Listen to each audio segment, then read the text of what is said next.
தமிழ் செம்மொழி மாநாட்டினுடைய ஆய்வரங்கில் கல்லாடனார் அரங்கத்தினுடைய ஆய்வரங்கினுடைய மைய பொருண்மை மருத்துவம், தமிழ் மருத்துவம் என்ற இந்த தலைப்பில் இந்த அரங்கில் நிகழ உள்ள இந்த ஆய்வரங்க அமர்வுக்கு வருகின்றிருக்கக்கூடிய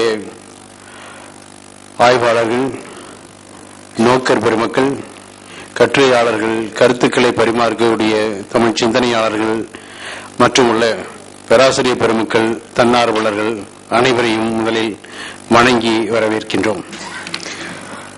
இந்த அமர்விற்கு மதிப்பிற்குரிய வாசுதேவன் ஐயா அவர்கள் தலைவர் பொறுப்பேற்று இந்த அமர்வினை நமக்கு நடத்தி கொடுக்க உள்ளார்கள்.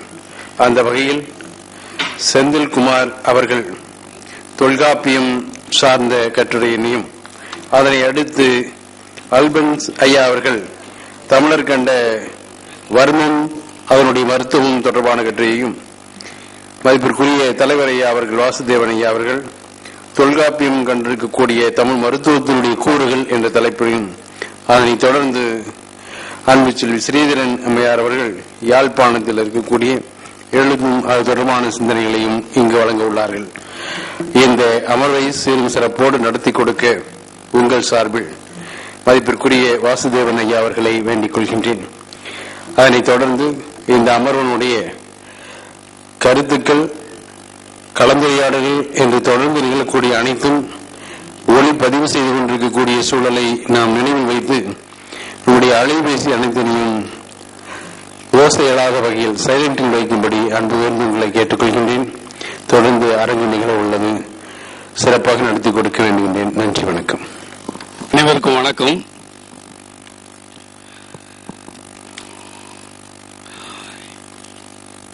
உலக தமிழ் செம்மொழி மாநாட்டின் ஆய்வரங்காக அமைந்திருக்கின்ற கல்லாடனார் அரங்கில் பங்கு பெற வருகின்றிருக்கும் கட்டுரையாளர்கள் திரு வா செந்தில்குமார் அவர்கள் மேடைக்கு வருமாறு அழைக்கின்றேன். திரு மு ஆல்பன்ஸ் நதானியேல் அவர்களை மேடைக்கு வருமாறு அழைக்கின்றேன். திரு கா சீதரன் அவர்களை மேடைக்கு வருமாறு அழைக்கின்றேன். இந்த ஆய்வரங்கை சீரோடும் சிறப்போடும் நடத்தி அரிய கருத்துக்களை பெறுவதற்காக இங்கே வருகை தந்திருக்கும்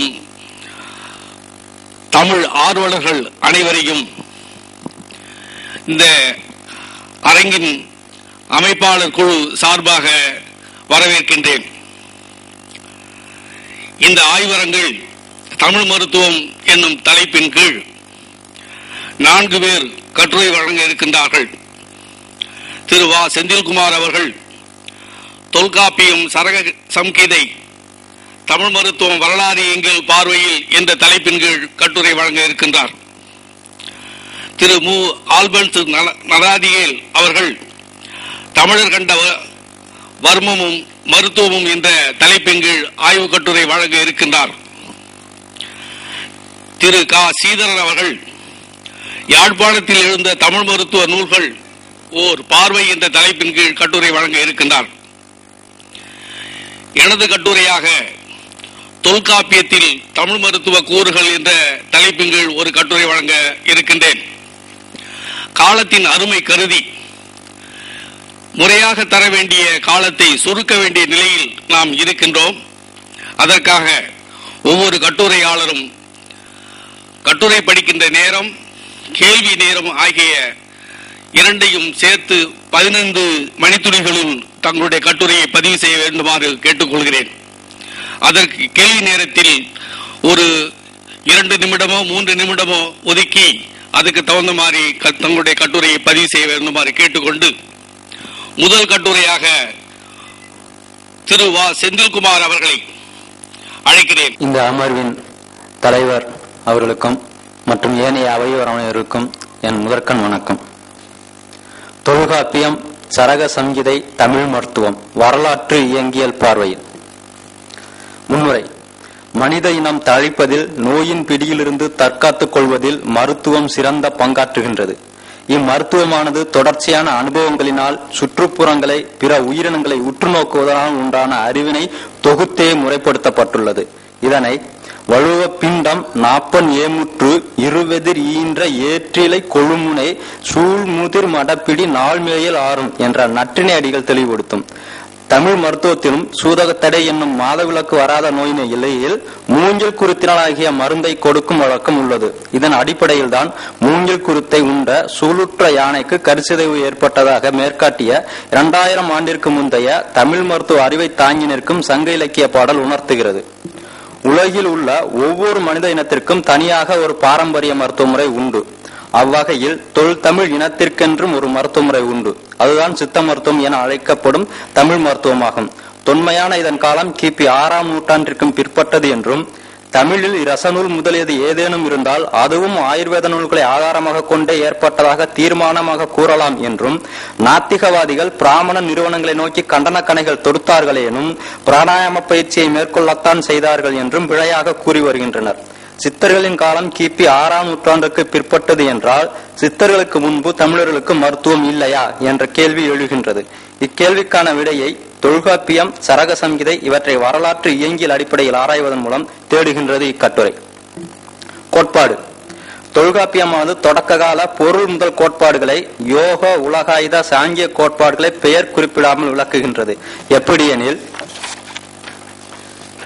நிலந்தி நீர்வழி விசும்போடைந்தும் கலந்த மயக்கம் உலகமாதலின் இருதினை ஐம்பால் இயநெறி வழாமை திருவில் சொல்லோடு தளால் வேண்டும் என்னும் நூற்பாவில் பூதவாதம் எனப்படும் உலகாயுத கருத்துக்களையும், நாளிரு வழக்கின் தாபதர் பக்கம் என்னும் நூற்பா ஓகத்தையும், ஒன்றறிவதுவே உற்றறிவதுவே இரண்டறிவதுவே அவற்றுடன் ஆவே என்ற பாடல் சாங்கியத்தின் படிமுறை வளர்ச்சி பரிணாம கோட்பாட்டை விளக்குவதும் காணலாம்.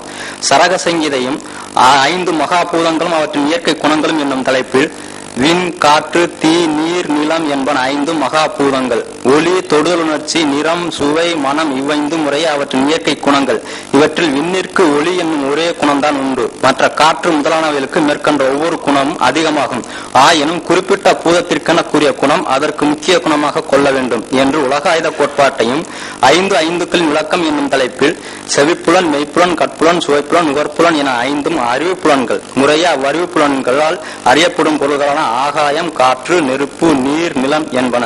இவ்வறிவு புலன்களின் இருப்பிடங்கள் செவி, மெய், கண், நாக்கு, மூக்கு என்பன. அவற்றின் பொருள்கள் ஒளி, தொடு உணர்வு, உருவம், சுவை, மனம் என்பன. இவ்வைந்து அறிவு பொருட்களின் அறிவுகள் ஒளி அறிவு, தொடு உணர்வு, உருவ அறிவு, சுவை அறிவு, மன அறிவு என்பன என்று சாங்கியத்தின் பரிணாம வளர்ச்சி கோட்பாட்டை கூறுகின்றது. இது பற்றி ஆராயும் கா. நெடுஞ்செழியன் சாரக சம்ஹிதை அறிவு புலன்கள் அறியப்படும் பொருட்களை ஆகாயம், காற்று, தீ, நீர், நிலம் என வரிசைப்படுத்தும். இவ்வரிசை முறை அண்டத்தின் உலகின் தோற்றம் குறித்த தமிழர் கோட்பாடாகும் என்பதும், பெருவெடிப்பு, வெளி, காற்று, தீ, நீர், நிலம் என அமைந்த இவ்வரிசை முறை தொன்மை கால சாங்கியத்திற்கு உரியது. இவ்வரிசை முறையினை மருத்துவ நூலான சாரக சம்ஹிதை கூறுவது மருத்துவத்திற்கும் சாங்கியத்திற்கும் உள்ள உறவினால் ஆகும். அதாவது சாங்கிய மெய்யியலின் ஒரு கூறாகவே மருத்துவம் கிளைத்து வளர்ந்தது என்பது இதன் கருத்தாகும் என்று கூறுவதும் கவனிக்கத்தக்கது. மேலும் சரக சம்ஹிதையானது மனநோய் கொண்டவனுக்கு அறம், பொருள், இன்பம் இம்மூன்றையும் கடைபிடிப்பதுதான் மருந்தாகும். மனநோயை போக்கிக் கொள்ள விரும்பும் மனிதன் ஆயுர்வேதம், இலக்கணம், யோகம் முதலான நூல்களை கற்றறிந்த அறிஞர்களுடன் பழகுதல் வேண்டும் என யோகம் பற்றியும் குறிப்பிடுகின்றது. இது குறித்து ஆராயும் கா. நெடுஞ்செழியன் ஆயுர்வேதம் மருத்துவ நூல் பார்ப்பனர்களால் கடிந்து ஒதுக்கப்பட்டது.